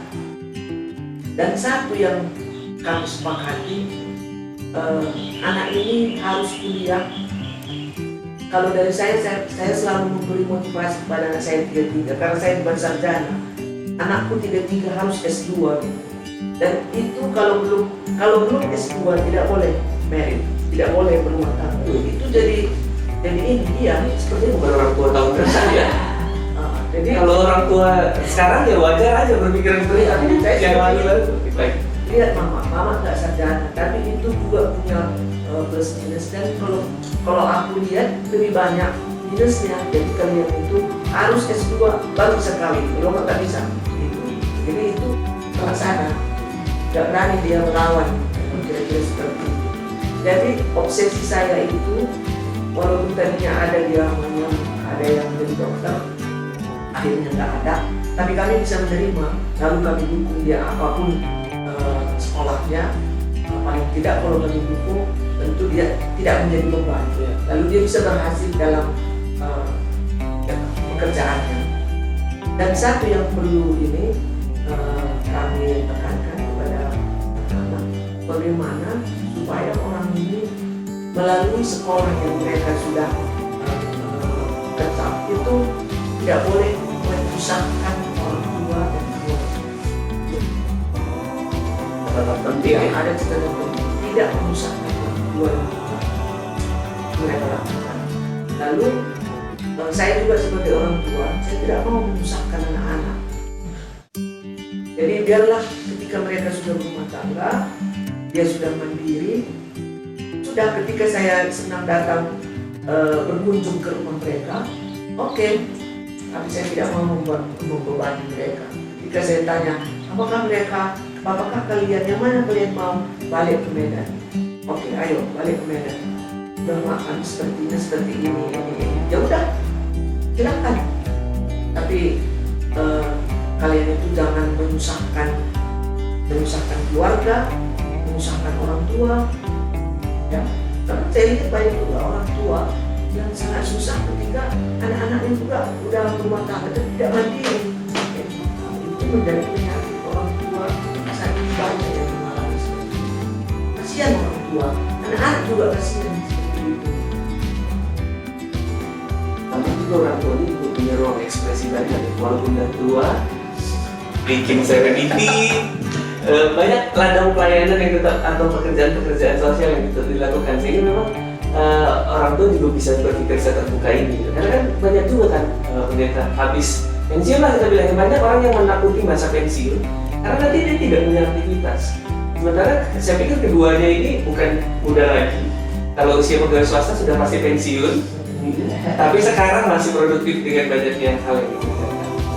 Kalau kita kembali soal bagaimana mendampingi anak dalam minat dan bakatnya, gimana kalau seandainya ternyata minat atau bakat anak tersebut bukanlah hal yang dikuasai sama orang tua? Gimana mendampingi? Banyak sebenarnya. Banyak kan? Iya. Karena saya juga kalau mikir flashback, iya bapak sama mama tuh nggak jago-jago aku ini kalau pimpin acara gitu. Tapi kok aku tetap dikasih ruang ekspresi ya, dia tidak pernah melarang gitu. Mana nggak usah pimpin acara, nggak usah, tidak pernah ada larangan itu. Kalau dia tadi Iya, mungkin sebenarnya seperti ya. Aku kalau itu memang menyadari itu sebuah karunia gitu. Iya. Tapi bagaimana kak? Kalau seandainya orang tuanya nggak paham gitu, ini tadi kan sepertinya ibu ini bukan duta besar dan bukan konsulat jenderal juga, tapi ada anaknya. Gimana nih? Tadi jawabannya sebenarnya kan, jadi ada fasilitas yang diberikan di luar, nggak harus orang tuanya. Artinya bimbingan dan pendampingan itu bukan yang konkret dia harus mendampingi duduk diam dan makan bersama gitu, tapi misalnya memberikan sekolah gitu ya, sesuai kemampuan anak. Karena akhir-akhir ini masalah yang datang kalau minat bakat, misalnya orang tua punya obsesi anak harus jadi sesuatu gitu. Tapi cara kecerdasan jangan bisa gitu. Misalnya karena kalau kita bicara misalnya seseorang melanjutkan pendidikan, kita nggak hanya bisa bicara soal kecerdasannya, tapi juga sikap belajarnya. Misalnya tadi ketahanan, kalau misalnya dia deskripsi lah paling terasa, kalau dia mandek di dosen, di judul gitu, dimana dia berupaya, ada kan tipe ya udah ditinggalin. Nah berarti prediksi dia nggak selesai gitu. Atau misalnya ada yang secara kecerdasan dia memang lebih akan berkembang kalau kita di D3 misalnya, yang vokasional, yang langsung praktikal gitu. Tapi orang tua maksa, dan jurusannya udah ditetapkan lagi gitu ya. Tapi secara kemampuan dia nggak bisa gitu. Itu yang nanti Dosa-dosa orang tua ya. mungkin tadi karena latar belakang dia punya obsesi yang dulu nggak terpenuhi tapi pengen, tapi ini secara potensi ini akan berefek buruk gitu ke anaknya, karena mungkin dia harus upaya yang berkali-kali lipat, tapi dia kalau disuruh belajar 1 jam aja nggak sanggup gitu ya. Nah itu kan akhirnya nanti masalahnya muncul ketika dia udah jalanin gitu. Padahal ini udah kelihatan nih, ini nggak akan sulit nih gitu. Jadi kalau disuruh berjuang lebih, karena ada yang dia anak-anak itu kalau secara kecerdasan dia harus misalnya kalau kawannya belajar 1-2 kali bisa, dia harus 10 kali, dia nggak masalah karena dia tekun gitu. Ada yang begitu. Akhirnya dia lulus karena ketekunannya, gitu. Usahanya memang lebih besar gitu. Nah biasanya ini masih bisa didorong lah dengan dukungan yang ekstra gitu ya. Tapi kalau yang tadi masalahnya biasanya akan macet di jalan, ya itu tadi kan balik biaya udah habis, waktunya udah terbuang gitu. Jadi memfasilitasi itu bukan hanya sekedar untuk mendampinginya, tapi juga mengenali. Nah itu yang pertama, ya mengenali, terus setelah dikenali apa yang dilakukan gitu. Gak harus orang tuanya langsung, tapi misalnya mendatangkan guru les, atau misalnya kalau ada perlombaan, misalnya kalau di kerohanian melibatkan, kalau kita yang Kristen di gereja dia diikutkan, misalnya ada yang jadi pemusik, ada yang jadi guru sekolah minggu gitu, atau kalau yang muslim remaja masjid yang suka baca itu ya kalau misalnya udah maghrib. Nah itu kan ada yang anak-anak mungkin nggak semua yang mau terlibat juga kan gitu. Nah itu kan semua kesempatan-kesempatan yang diberikan ruang gitu ya sama orang tua, sama masyarakat gitu. Dan kadang-kadang anak itu dibiarkan bertumbuh besar, tapi sebenarnya nggak ada kesempatan yang diberikan sih, kita nggak tahu ini bakatnya gimana sih sebenarnya gitu, karena nggak ada waktu. Ini juga kekeliruan dari orang tua yang justru tidak berdiskusi mungkin dengan orang tua lain atau dengan pihak yang ahlinya gitu ya. Itu kan seharusnya dilakukan. Karena kan sering sekali, bahkan yang tadi pun contoh juga beda nih profesi orang tua, keahlian orang tua dengan apa yang dilakukan sama anak. Saya juga melihat dari saya seperti itu. Mungkin pendeta juga mengalami hal yang sama gitu, beda apa yang dilakukan anak. Yang saja kan jadi ketakutan nih sama orang tua. Aku tuh wajar lah ngarahkan anakku jadi ini, karena tuh taunya itu gitu. Itu kan sering dijadiin alasan. Karena aku suka masak, ya anakku juga mengarahkan ke dunia tata boga, misal seperti itu kan gitu. Tanpa mengetahui, mengidentifikasi lebih dalam anak itu sebenarnya manfaatnya gimana. Jadi aman saja ya sebenarnya orang tua, walaupun nggak tahu, jangan sampai ngerasa selesailah sudah, masih ada orang-orang di luar sana yang bisa membantu. Salah satunya juga tentunya datang ke psikolog itu, identify itu paling penting gitu ya. Jadi kalau seandainya, ini pertanyaan lagi masuk ya, memang aku harus memberi pertanyaan. Ya kalau tadi orang tuanya ternyata tidak punya kemampuan yang sama di bidang yang dibakatin sama anaknya. Nah ini orang tuanya sibuk, dan kita bicara juga soal terjadi. Saya sibuk bekerja di luar. Jadi ceritanya sih itu ada ya di rumah itu saja yang sering berganti. Kalau nggak sempat nih orang tua mendampingi, kira-kira bagaimana apa yang perlu dilakukan sama orang tua supaya anak ini minat dan bakatnya juga bisa tetap terus dikembangkan? Kalau kita bicara pendampingan, ini pernah kita bahas juga di podcast sebelumnya. Kalau sekarang kan tuntutannya memang orang tua itu bekerja, sibuk, bahkan ada yang kerja sambil kuliah gitu ya. Jadi anak itu banyak dengan pengasuh, atau misalnya dengan nenek, dengan kakek gitu. Nah proses itu biasanya tadi udah disinggung juga sama pendeta Rosmaria, komunikasi yang biasanya hilang, tapi terpenuhi secara finansial, secara aktivitas. Biasanya dia akan les musik, lesin supaya aktivitasnya padat gitu ya. Dan biasanya alasannya dulu saya nggak dapet itu, dan saya pengen anak saya lebih berkembang, lebih maju, jadi dikasih waktu atau wadah kesempatan untuk mengembangkan gitu. Tapi yang kadang-kadang lupa secara emosional juga sebenarnya mereka butuh gitu. Jadi bukan soal minat bakat itu dia terampil atau ahli aja gitu, tapi secara emosionalnya kan dia akan mempengaruhi ya tadi. Makanya kenapa kalau orang yang sukses dia nggak akan hanya karena dia pintar gitu, tapi secara emosional, secara sosial, di mana dia bisa membangun itu semuanya supaya dia bisa beradaptasi. Biasanya kan Nah proses itu yang biasanya hilang di usia-usia ini karena ngerasa udah cukup kok secara finansial, dia dapat kok dari guru, dapat kok dari sekolah gitu ya, les-les yang dia dapat gitu. Ini pikiran-pikiran orang tua ya? Ya, orang tua zaman now yang semuanya udah serba instan dan ke les musik udah nanti jemput lagi sampai di rumah udah makan malam sudah siap gitu ya. Ya kadang-kadang waktu bersama di meja makan dengan handphone masing-masing gitu. Nggak boleh dimanfaatin ya, waktu itu yang diskusi. Justru jadi kayak oke, kalau weekend kita keluar di meja makan restoran semuanya dengan handphone dan gadget masing-masing gitu. Gak ada lagi yang ngobrol cerita gitu ya tentang apa yang dia alami gitu sepanjang minggu itu gitu. Dan itu yang terjadi sekarang gitu, makanya permasalahan-permasalahan yang muncul kadang-kadang kalau dia dia mau tes minat bakat, tapi masalahnya bukan soal kecerdasannya aja, secara kecerdasan dia mampu, ini secara sikap belajar, secara emosional gitu ya. Nah itu yang bisa menghambat dia gitu. Nah itu tadi misinya di mana? Pendampingan. Yang orang tuanya kok tiba-tiba ini mau kuliah, anak saya mau masuk ke sini, tapi dia baru ngeh, oh iya ya anak saya problemnya di sini gitu. Nah itu hilang karena selama ini dia udah dengan tuntutannya sendiri gitu. Jadi ini satu pesan juga nih sama orang tua yang saat ini anaknya yang sibuk juga, anaknya udah dilengkapi dengan segala fasilitas, mungkin lesnya luar biasa sekali dari Senin sampai dengan Sabtu penuh, Minggu Sunday school lagi ya kan, ada aja yang dikerjain gitu, tapi sempatkanlah waktu untuk terus berdiskusi. Apalagi walaupun jauh kan teleponan ya gitu ya, bisa dimanfaatkan juga dengan alat komunikasi. Karena memang obrolan kita hari ini juga saya lihat pendampingan itu sangat penting. Jika anak bisa optimal juga, kerohanian juga sangat penting, sehingga anak juga bisa sangat optimal dalam berusaha. Kalau saya mau ke pendeta kali ini, balik lagi, kita bukan mau cerita soal itu panggilan atau tidak panggilan, tapi orang-orang yang punya profesi atau pekerjaan tanggung jawab di bidang kerohanian ini adalah orang-orang yang juga penuh dengan bakat. Dimana juga pendeta melihat orang-orang ini bisa tetap survive apa yang perlu dilakukannya ketika itu sudah menjadi bagian yang harus dilakukan. Mungkin juga dari pendeta, karena kan dari ngelola orang yang nggak homogen ya, heterogen sekali gitu, sangat bervariasi, dan itu kan punya kejenuhan yang justru juga punya tantangan tersendiri gitu. Apa yang seharusnya dikerjakan sama orang-orang dengan bakat seperti ini? Walaupun tadi sempat di-mention, orang seperti ini pasti punya ketahanan lebih kalau memang itu bakatnya. Tapi dalam prosesnya pendeta, orang-orang yang bekerja di bidang rohani ini, apa yang perlu dia lakukan supaya dia juga tetap bisa optimal dalam apa yang dia kerjakan?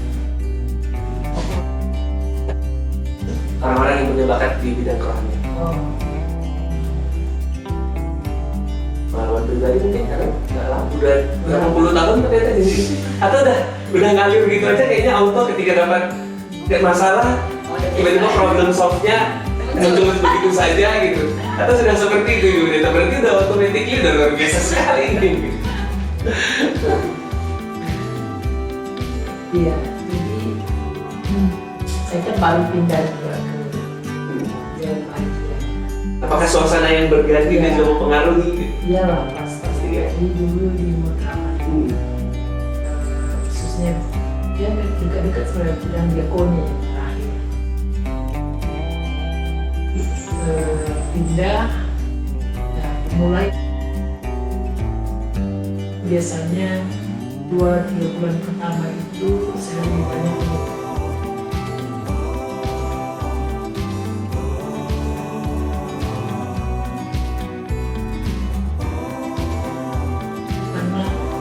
jadi 4 orang bisa berbeda cara. Sudah pasti. Iya. Nah, tapi yang saya lihat intinya adalah bagi yang kemampuan kita melihat bakat jemaat, ya, sangat menolong untuk pendeta. Jadi mampu kita melihat lalu berikan ruang itu untuk dikembangkan. Lebih setahun ya, dua tahun saya membagi. Ada beberapa yang memang agak butuhnya musiknya, foto muda, ibadah malamnya baru dibuka, semua pemuda yang tahu, tapi kami datang juga terus.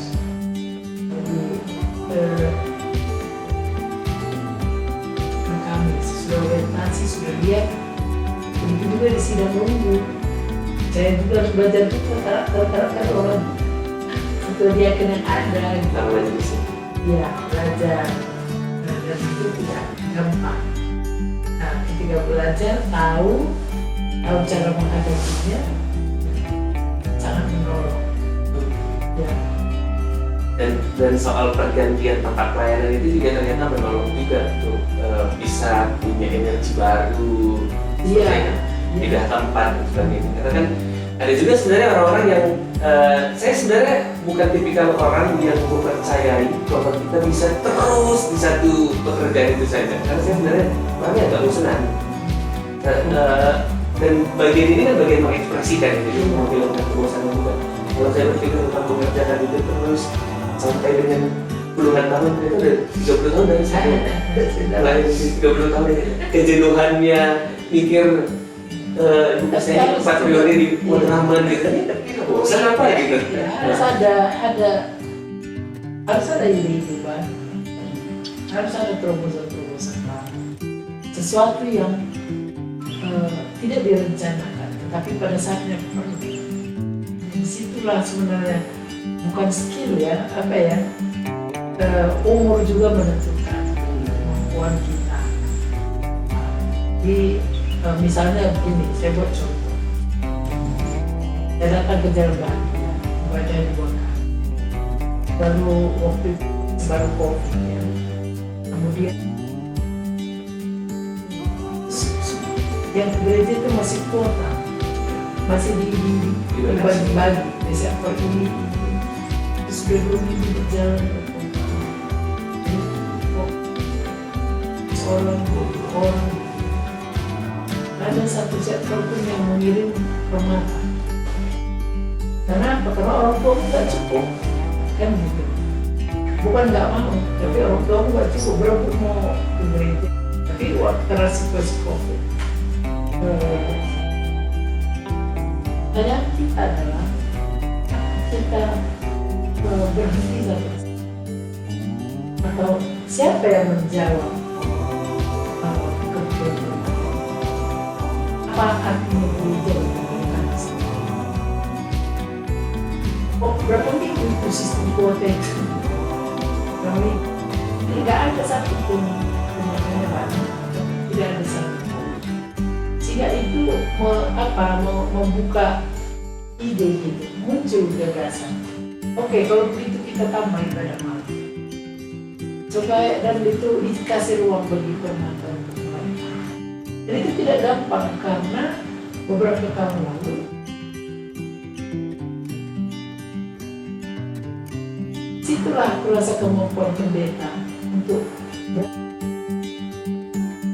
apa yang kita lihat meyakinkan mereka bahwa ini betul, bukan itu kan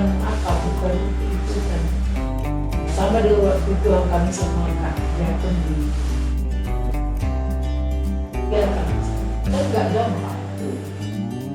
Ketika COVID, ketika pemerintah buat peraturan stay at home, ya atur jarak apa segala macam, lalu tiba-tiba ambruk harga, datang lagi dari Pasar Batu, dikirimnya lagi blimbing, buah-buahan, tolonglah jual katanya. Datang itu pendeta di Pasar Batu, ini cuma datang antar ke rumah aku katanya. Nah, situasi seperti itu kan membuat kita memikirkan apa yang kita bisa lakukan. Tapi kalau misalnya dari pertama kerja rutin terus sampai 30 tahun, bosan. Ya. Jadi ada apa istilahnya komputer. Kalau punya menggunakan pendeta dalam bentuk akhirat atau keputusan untuk kerjaan. Ini udah udah teruji ya soal ketahanan tadi. Kalau tadi dia ada salah terus nih datang udah deh gitu loh. Terus jadi pendeta lagi gitu. Iya. Pensi dini aja gitu. Ini kan bagian-bagian daripada ternyata teruji. Bisa dikatakan oke, kita sebut itu panggilan. Tapi kalau kita bicara soal bakat tadi, bakatnya teruji di situ untuk bertahan di area tersebut. Gitu ya. Aku rasa bener ya seperti itu nggak sih Kak? Atau kalau salah koreksi saya Kak? Iya, karena bakat itu tadi kan satu bagian dari diri. Ada yang lain kan aspek emosi. Kalau tadi bilang pengelolaan emosi itu keterampilan, daya tahan itu keterampilan. Jadi memang dilatih kalau pendeta tadi kan seiring usia. Karena makin mungkin pendeta yang sekarang berbeda dengan pendeta yang dulu. Sudah pasti. Karena proses itu Anaknya juga pasti berbeda gitu. ada proses yang karena kita sudah pernah mengalami dan melewati itu membuat kita belajar. Nah, proses belajar itu membuat kita makin matang. Gitu. Ya, pernah kita bahas juga tuh di bareng apa ya? Apa yang istilahnya sensitif. Itu penting kalau pendeta. Jadi walaupun merasa hari ini ada anaknya seperti ini, anak bisa menjadi pendeta. Boleh juga dilihat ya dari situ, sensitif nggak orangnya, pedulian nggak orangnya, Terus dia lebih suka sendiri. lebih suka sendiri nggak mungkin saya jadi pendeta kalau lebih suka sendiri gitu. Itu hal yang Dipaksakan dengan iya. Iya. Walaupun Atau hanya dia lihat, berani atau ngomong di depan banyak orang, tapi ternyata orangnya individualis. Dan terus kalau dari rumah matiin handphone, ternyata jam 1 pagi juga ditelepon. Kalau ada jemaat meninggal, ini langsung ditelepon kan. itu banyak program yang mati. Apalagi kalau di Jakarta seperti ini. Jadi memang untuk adik-adik yang mau memutuskan dari pendeta, katakanlah ini kan udah belajar dunia pekerjaan pendeta itu banyak belajar mengenal ya 20 nanti tentu dia tidak jangan semua sama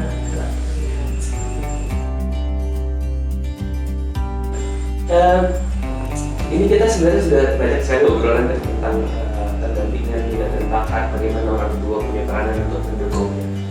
Ada nggak mungkin dari Kak Rita juga, ada nggak cerita yang datang ternyata orang tuanya merasa gagal mendampingi anaknya dalam minat dan bakatnya sehingga akhirnya hari ini anaknya harus mengerjakan hal yang tidak disenangi anak tersebut dan juga tidak disenangi oleh orang tua, kayak seperti itu. Kalau langsung datang sih enggak ya, karena biasanya datang untuk konsultasi kasih bakat itu sebelum dia terjun. Tapi kalau yang dia sudah menjalani, biasanya problem lain yang muncul. Misalnya dia kesulitan tantangan secara sosial, mungkin karena tadi dia model yang dia nggak suka bekerja kelompok gitu ya, karena dia kuliah yang memang dituntut diskusi, gitu ya, inisiatif, kreatif, terus dia sama harus tinggi gitu. Nah, ketika menghadapi situasi itu dia nggak suka, dia lari, dia menghindar gitu, akhirnya kuliahnya nggak selesai. Namun dia datang dengan problem nggak bisa menyelesaikan skripsi misalnya gitu, dengan tantangan-tantangan yang sebenarnya problemnya terlihat skripsinya, tapi di balik itu ada problem lain. Awalnya dia masuk karena paksaan gitu, karena tuntutan gitu, atau yang banyak itu karena nggak dapat di mana-mana, ya udahlah yang ini. Nah, ternyata biasanya jadi pilihan juga ya. Karena udah nggak ada di mana, cobalah atau guru agama gitu, soalnya di lingkungan sering gitu kita Soalnya pas masuk sekolah tinggi teologi itu biasanya terakhir gitu. Jadi Oh, iya. Jadi biasa terakhir. diubah gitu. tapi saya yang pertama loh. Ya benar. Maksudnya begini Beta, ujian masuk PTN dulu, Iya. ujian masuk sekolah tinggi ini dulu. Ujian masuk sekolah tinggi teologi itu biasanya di tahun ajaran itu paling Yes. belakangan. Jadi saya dulu itu kan saya tadi udah bilang warga jemaat tiba-tiba ibu lalu saya sudah punya grup belajar di SMA, saya SMA 4 ya, sudah punya grup belajar dan punya keinginan lama gitu. Tiba-tiba karena mau dia bilang gitu, saya tanya saya pergi ke rumah waktu itu pendeta jemaat kita, pendeta sadaka itu namanya Tasya. Nah dia suruh saya tinggal di rumahnya 3 hari, tinggal dulu di sini, belum ada perempuan. Doa nanti hari ketiga kita ngomong. Nah, akhirnya putus. Lalu tes di Kebanjaran, persoalannya sama ini tesnya, sama dulu kan si Permaru ya. Oh, pada saat itu bersamaan ya? Sama, harinya sama, jamnya sama. Karena semua orang bilang tidak mungkin kan? Karena yang jaga ada 2 orang. Tidak mungkin, perbandingannya itu sangat tidak mungkin. Di si Permaru kan kami sebelum dia belajar di SMA, dari kelas 1 ada 5 orang. Sama terus mau masuk perguruan tinggi. Itu SMA ya. Iya. Iya. Iya. Favorit. Jadi artinya peluang untuk perguruan tinggi itu kalau aku ditanya lebih memungkinkan dibandingkan ini yang baru dari mau semalam atau terjemahan tiba-tiba masuk dan dunia sekolah tinggi ini bagaimana apa soalnya itu belum paham. Datang surat dari gereja sama, jamnya sama, tanggalnya sama, satu di Kabanjahe, satu di Medan. Memutuskan itu gak gampang.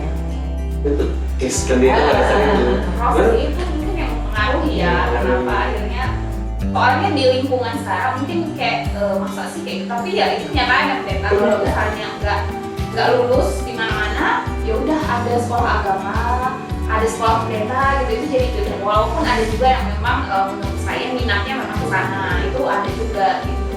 Tapi pada akhirnya nggak bisa dipungkiri itu akan mempengaruhi kualitas, karena kan tadi ya proses dia di dalamnya. Tapi ada juga yang beberapa memang ketika dia terjun, dia mencoba untuk memahami mungkin rasa tanggung jawab atau mungkin tadi ada proses yang dialami di dalam, yang mungkin secara bakat dia juga sebenarnya punya ya relasi dengan orang itu, dia senang membantu orang itu senang gitu, sehingga terasah gitu yang di dalam, kemudian dia bisa lebih baik gitu dibanding sebelum dia di awal masuk ya minatnya mungkin coba-coba deh gitu, gimana sih rasanya di dalam gitu. Jadi saya setuju yang pendeta tadi bilang kalau ini nggak hanya di bidang rohanian sih, di semua bidang kalau seseorang memang khususnya yang adik-adik remaja nih sekarang, kalau memang udah pengen jadi YouTuber, cari tahu dulu itu proses kerjanya kayak apa gitu. Sanggup nggak sih aku yang prosesnya kayak gini bisa gitu, karena kalau remaja itu kan model yang harus disuruh dulu gitu, tapi nggak suka juga disuruh gitu. Tapi paling tidak kalau dia sudah punya minat dan memang bakatnya ada di situ, dia tahu mengarahkan diri akan seperti apa gitu ya. Nah itulah tadi diskusi komunikasi dengan orang tua tadi gitu. Jadi kan orang tua yang bisa memang dengan cara belajar kayak gini bisa mencapai itu kayak gitu ya. Jadi orang tua nggak memaksa. Jadi kalau orang tua kan model bicara selalu nggak mungkin lah dapat gitu ya. Cara belajarnya selalu kayak gini gitu. Jadi proses itu yang kayaknya perlu kita ubah komunikasinya, terus memberikan ruang pada adik-adik ini yang biasanya di SMP, SMA yang mulai mencari-cari gitu ya. Sebelum terjun, perbanyak dulu informasinya gitu. Oke, aku pengen jadi dokter, cari tahu jadi dokter itu kuliahnya kayak apa, berapa tahun gitu ya. Harus begadang itu sesering apa. Bukunya setebal apa. Iya.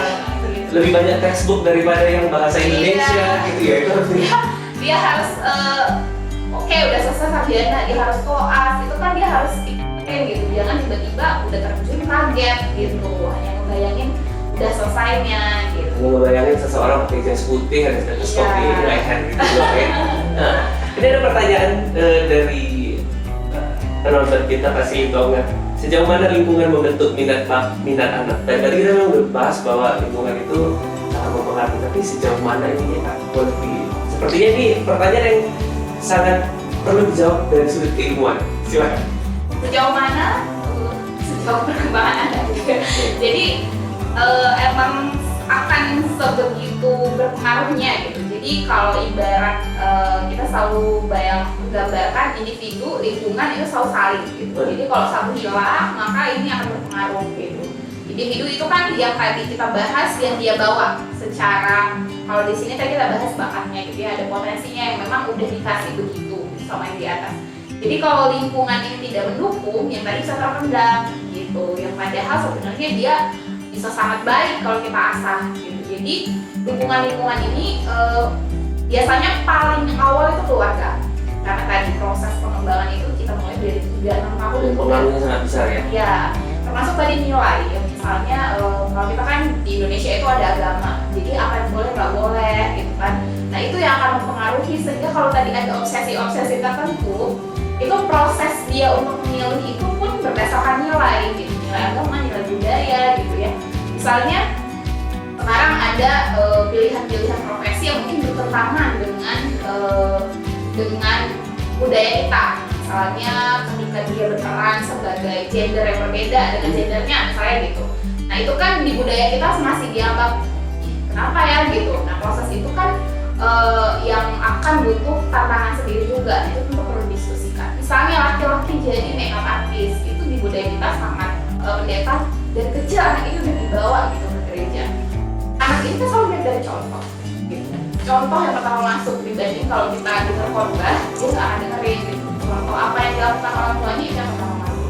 Jadi pendampingan pertama itu adalah ketika orang tua melakukan apa yang dia ingin anaknya lakukan. Dan itu kan dimulai di keluarga. Misalnya kita bilang nggak boleh pakai handphone ya kalau makan, tapi bolanya pakai gitu. Nah itu kan pendampingan yang ngomong doang gitu. Jadi kalau sejauh mana lingkungan itu berpengaruh, sangat berpengaruh. Oke, berarti bisa dikatakan bahwa jangan tolak, udah tahu anaknya misalnya orang yang tersebut kecanduan narkoba, langsung segera dicari tempat rehabilitasi untuk anak-anak sedikit mungkin bisa menyelamatkan hal tersebut. Baru setelah itu kita cerita lagi nanti menemukan, bisa jadi di rehabilitasi, di tempat rehabilitasi kita menemukan minat dan bakatnya tadi, bisa jadi kan karena ada banyak pelatihan-pelatihan juga kan yang dilakukan di tempat itu, ya kan? Terima kasih sekali. Dan pemirsa, sebenarnya kali ini kita juga sudah kehadiran seorang narasumber yang juga sangat luar biasa. Tapi saya mau sambil beliau juga nanti bersiap, ada satu pertanyaan saja sebenarnya sama beliau, karena beliau juga banyak sekali berhubungan dengan orang-orang, anak-anak muda yang punya bakat, punya minat, apalagi di bidang olahraga. Siapa dia? Tunggu sesaat lagi.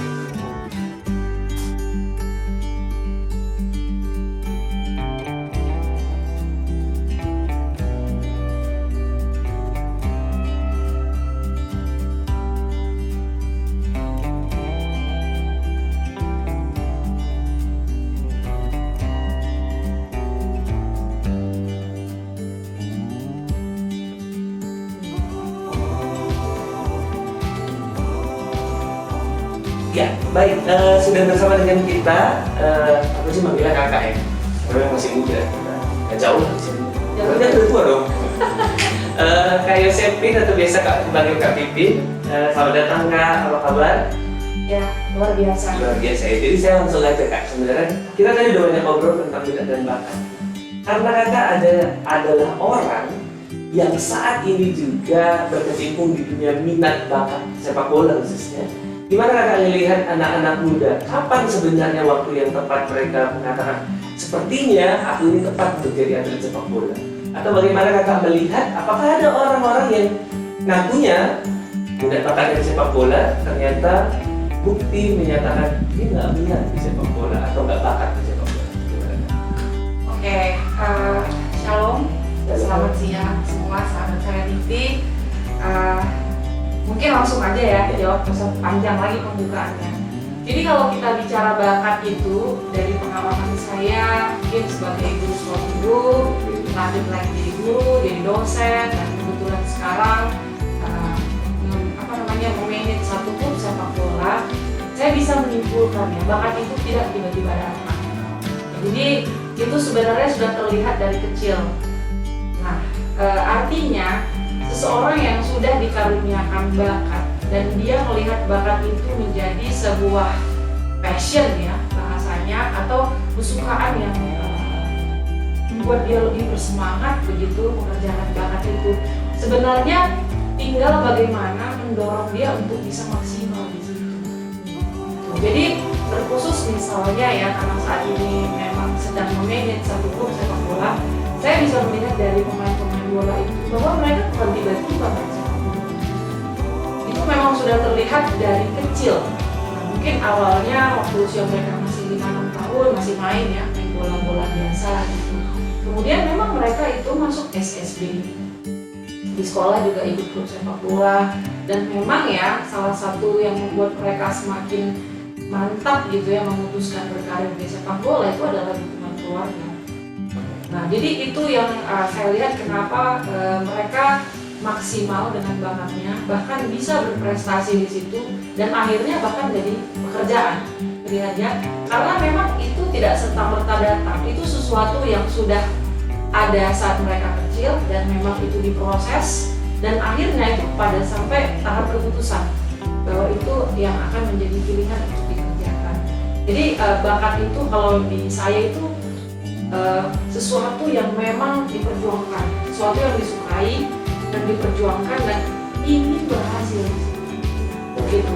Jadi bukan sekedar hobi catur, udah main catur. Ya, siapapun bisa main catur, tapi dia tidak akan maksimal karena dia tidak melihat itu sebagai sesuatu yang membuat dia misalnya bisa maju, bisa berprestasi, bahkan bisa berkarya di sana. Gitu. Jadi mungkin saya melihat dari pengalaman demi pengalaman ini, memang sebaik-baiknya, nah kita nih orang tua itu memang melihat apa bakat anak kita dan mendorong di sana. Jadi bukan memaksakan, soalnya dia bakatnya main piano, kita maksain jadi dokter. Kadang-kadang nggak nyambung gitu. Dia sudah yang saya lihat Pas operasinya malah gini kan. jadi dia tidak bisa maksimal gitu. Nah kalau dulu kan mungkin zaman kami kecil masih gitu ya, lain hobi, lain cita hidup gitu kan. Nah, tapi sebenarnya sebaiknya itu adalah kita memang mendorong mereka memaksimalkan bakatnya itu sehingga itu bisa menjadi sesuatu yang dicintainya, dia berprestasi di sana, bahkan itu menjadi pilihan-pilihan hidupnya. Jadi sangat tervalidasi, nggak ada yang instan bicara soal bakat. Tidak ada. Butuh waktu yang cukup panjang sampai akhirnya kita bisa dikatakan orang yang sangat berbakat di bidang Iya, tersebut. tidak. Jadi istilahnya dia mumpuni di situ. Jadi tadi karena kan kita juga udah cerita soal minat dan bakat tadi banyak, waktu yang sedikit pasti nggak cukup Iya. membuat seseorang itu menjadi berbakat gitu. Dan tervalidasi semuanya punya penjelasan yang memvalidasi bahwa waktu yang singkat itu nggak akan bisa kita paksakan untuk memunculkan bakat tersebut. Dikatakan orang tersebut menjadi orang yang berbakat. Bahkan waktu-waktu di masa kecil tadi masih bisa berubah-ubah ya kak ya. Kalau dari sudut pandang psikologisnya tadi dikatakan masih sangat mungkin berubah. Terima kasih kak. Dan ini memang saya harapkan juga sekarang apa yang kakak kerjakan di sepak bola Iya. itu juga semakin memperbaiki juga nanti sepak bolanya kita, dan kakak juga nggak akan berhenti untuk terus mencari orang-orang yang punya bakat di situ, begitu ya kak ya. Kalau aku jangan, karena aku nggak berbakat di sepak Karena bola. Deva sudah punya bakat spesial. Dan Jadi itu juga sudah besar baru disadari kak. Jadi bakat itu yang menjadi pilihan itu yang harus dimaksimalkan. Mana tahu nanti kakak mau maksain aku jadi atlet sepak bola, jangan Nggak kak. mungkin lah, mudah-mudahan Baik. terlambat. Tidak doang kan? Udah pakai kacamata mulai kelihatan lagi nanti. Bapak ya justru. Oh jadi manajernya boleh. Saya juga nggak mau juga. Karena kalau di dunia sepak bola itu kan menjadi official itu kan tidak harus juga bisa main sepak bola. Betul sekali. Jadi peluang-peluangnya sebenarnya banyak. Tapi kembali lagi itu jadi passionnya atau hanya sekedar coba-coba. Jadi kalau coba-coba ini yang kadang berbahaya, dia kan tidak akan bisa maksimal di situ. Nah jadi itu sih dorongan saya juga buat kita orang tua supaya memang melihat potensi terbesar anak-anak kita apa. Nah di situ kita masuk dan mendorong mereka supaya bisa maksimal dengan semua proses-prosesnya. Ini udah tiga orang tua ya. Oke. Masih muda. Cerita. Soalnya banyak pasti tadi udah kan, Pak Pendeta Iya. dengan putra-putrinya, ya kan ada yang seniman, ada yang dosen, founder juga udah Iya. luar biasa kan, bisa dilihat dari buah-buah bagaimana kinerja orang tua gitu. Mereka sudah cerita anak yang sedang memperhatikan minat bakat anaknya. Bentar lagi justru mau cari gitu, ini apa ini ya gitu. Karena benar juga, jadi sebelum bakat itu juga jadi suatu perhatian khusus, karakter juga kan lebih penting. Kalau anak-anak sekarang, kita udah banyak cerita ya. Karena tantangannya belum sampai bakat, karakter menuju bakat itu kayak terbesar kami orang tua yang masih cici-cici. Gimana nih gitu ya? Iya. Kalau yang dua lagi udah mau wisudahan anaknya gitu ya. Tambah lagi pengaruh kan, kalau dulu pengaruhnya mungkin lingkungan, ini pengaruhnya gadget. Wah itu lebih Tadi kita sepakati juga bahwa hari ini informasi sangat banyak bisa diterima, Iya. sangat bisa mempengaruhi anak-anak. dan kadang anak kita lebih pintar dari kita. Nah itu lagi lebih repot. Juga sudah kita Sudah pasti tadi itu masuk semua ya, tapi intinya itu belum kebakat yang didorong maksimal. Memang tugas kita juga mempersiapkan karakter anak itu. Bahkan sampai sekarang juga di bola itu saya tetap ngomongin karakter. Karena walaupun itu bakatnya, itu passionnya, kalau karakternya tidak baik, mengejar passionnya itu, bakat itu tidak bisa juara. Nah, jadi semuanya berhubungan. Karakter, bakat harus jadi satu-satunya. Kalah sekali aja udah langsung gimana gitu. Iya.